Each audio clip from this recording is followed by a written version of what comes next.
thank you so much for being a part of the One Winter Night event, also for your time here today. And I just wanted to start off first with maybe just having you introduce yourself for those of you that may not know who you are, what you do, talents that you have. So take it away. Why don't you introduce yourself, ma'am?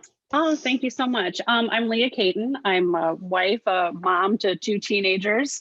I'm also a singer-songwriter and a homeless advocate. The homeless community is something that is very close to my heart because my father had battled with addiction for most of his life. And at one point in his journey did end up homeless and living on the streets. Throughout that journey, different people came in and out of his life and were able to reach out to him and help him when I wasn't able to. So I feel like that's something that I like to be able to do, is to give back when I can.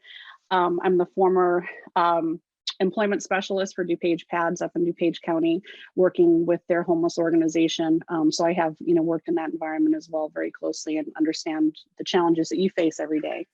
Absolutely. So it sounds like from what I'm hearing, you've got not only the professional connection working at PADS, but also just that personal connection with your father. So it's really powerful when you get to have both of those. You get to have those life experiences. So it's really good. Talk to me just a little bit about, we've connected over the last 3 years. This will be your third year. This is my fourth year with but the first year I started off as a box dweller. Right. And I heard you speaking on WBGL when I was driving my daughter to school one day, and you were talking about the event and so impassioned about it. I'm like, I have to be a part of this.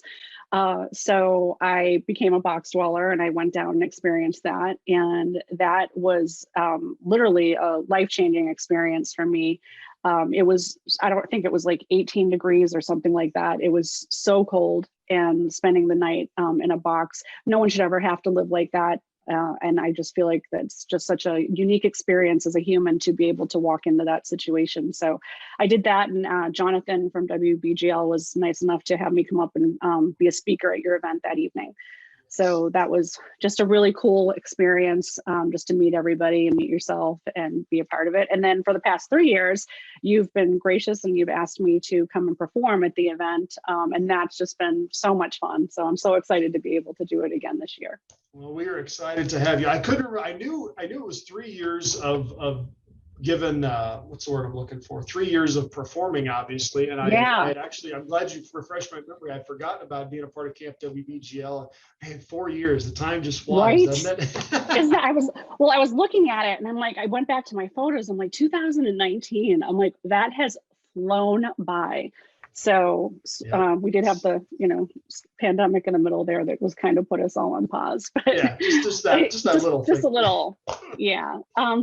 4 years, and it's just been, every year is something new. Every year watching the event grow. As you mentioned, last year your goal was 450,000, and now it's 500,000, and that's so cool. I know that you're gonna be able to reach that this year. And watching the volunteers and the people that support the event. It's just been it's just been a cool thing for me. It has really been a blessing, not only to watch that over the years, to watch it grow, but also to have somebody like yourself that can come in and just speak life into our participants, into those. Like last year, we added the live stream, which was new last year, but just kind of expanding that reach as well. Can you just talk about just obviously your passion as a singer-songwriter and wanting to inspire those that are listening? Kind of where does that come from for you, or where do you find that motivation to just keep pushing on? Well, I think music is something universal that speaks to everyone in one form or another, whatever form of music that you enjoy. And I like to be able to use that to communicate, my life experiences. As humans, we're all kind of going through a similar experience, but in having different life things. But we all hurt, we cry, we feel, and being able to bring that in and share that with people, especially, obviously growing up with the situation that I had with my dad. That's one special thing that I want to be able to take that pain, beauty for your ashes, and use that and be able to share that with other people that may be struggling. and that are going through a hard time, and maybe they hear a song and that will help, encourage them. Specifically with the song Spare Some Time, I want to use that to be able to bring awareness to the homeless community, that everyone on the streets does have a story. And that, just to remember that when you see someone and you're passing by, that there's someone's mother, father, sister, brother. And I always say maybe of even someone, because when I talk to people, they'll be like, oh my God, I didn't know that your father went through that or that you experienced that. And I'm like, yeah, you never know. And I couldn't help him be in the throes of his addiction, but somebody that knew me, knew, it was my dad. And I'm grateful for the people that reached out to him and were able to help him.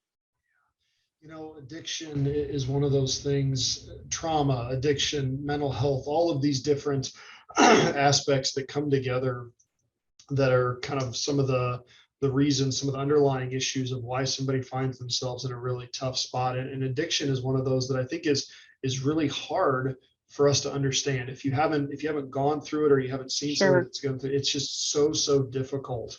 And so I mean, for us here at CU at Home, obviously we get to see that on pretty much a daily basis. You've gotten to live through it. And what encouragement would you have for someone that maybe is in a position like you were, that maybe they have a family member or a close friend that's really struggling? What words could you speak into them in that situation? Well, I always say that homelessness is a symptom of a bigger problem. Amen. Where there's as you mentioned, addiction, mental health issues. There's always something underlying there. People don't choose to be homeless. There's going to be something else driving that, where they end up in that situation. And to really, starting with people that you don't know and our friends on the street without an address, is to really be compassionate and understand that they're dealing with something greater than you and I could possibly comprehend and understand. For family members, being, personally with me, what I had to go through, with my father, is that he was in and out of rehab a number of times throughout my life. And there was a point in his addiction where he didn't want help, and that he was not in a place to seek help and did not want that. And that's, the family had to kind of step back at that point. And there was really not much we could do but to practice self-care and take care of ourselves and recognize that he was on his own journey. But throughout that journey, he did end up getting sober, and he did have people that stepped into his life, and he was sober. He became sober after almost dying from his addiction for 15 years. He was sober for 15 years after that. And then he went on to help other people get sober.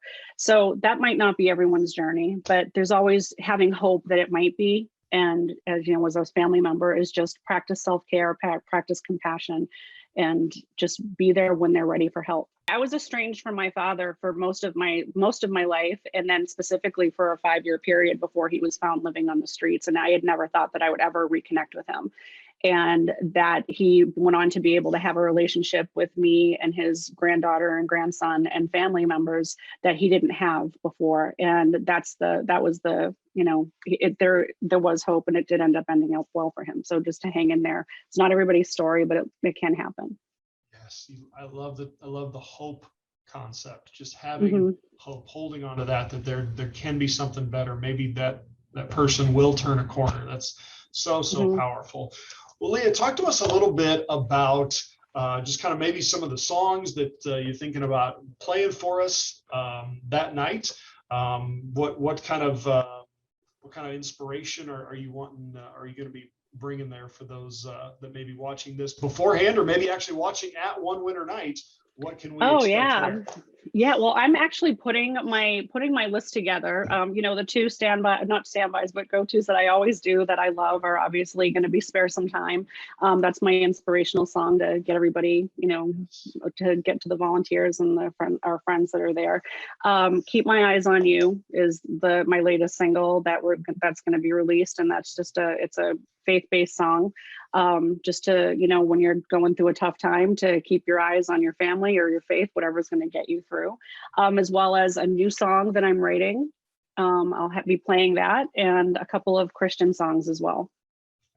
Prepare to be encouraged, prepare to be uplifted. It is going to be a wonderful, wonderful experience. Lia, I am so grateful for you, for your passion, for your heart, for just taking some time to share this story with us. And we're looking forward to seeing you on February 4th.